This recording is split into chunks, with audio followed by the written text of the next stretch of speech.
Hanno salutato così il nuovo anno le oltre 5.000 persone che hanno affollato la bellissima Piazza dei Signori, balli, musica e tanto divertimento proprio vicino ad un'emozionante Basilica Palladiana illuminata dalle luminarie. Molti giovani sono corsi nel cuore di Vicenza, così come tante famiglie che hanno sfidato le temperature glaciali per stare insieme con un unico obiettivo, quello di divertirsi e di iniziare al meglio il nuovo anno.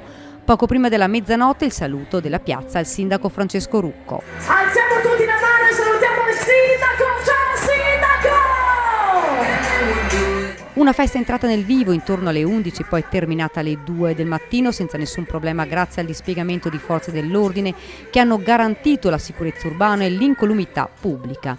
Una nottata però di super lavoro per i vigili del fuoco che hanno dovuto girare tutta la provincia per spegnere i numerosi roghi provocati dai petardi, in fiamme, cassonetti e vari incendi di sterpaglie. A Vicenza, in Contra San Paolo, poco prima della mezzanotte, i vigili del fuoco sono stati chiamati per un rogo. A fuoco il telo di rivestimenti di un cantiere. Sulla causa sono in corso accertamenti, anche se non si esclude che a provocarlo siano stati i botti. In fiamme ancora alcuni cartoni a Schio, sterpaglie invece a Costa Bissara.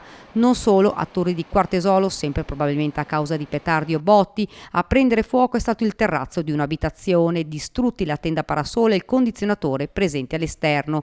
I vigili del fuoco sono riusciti poi ad arginare le fiamme prima che intaccassero la casa. Vandali ancora in azione a Vicenza, 2 cassonetti dati alle fiamme completamente carbonizzati, il danno si aggira sui 1.000 euro. AIM Ambiente sta provvedendo alla sostituzione mentre le forze dell'ordine stanno indagando per identificare gli autori del gesto.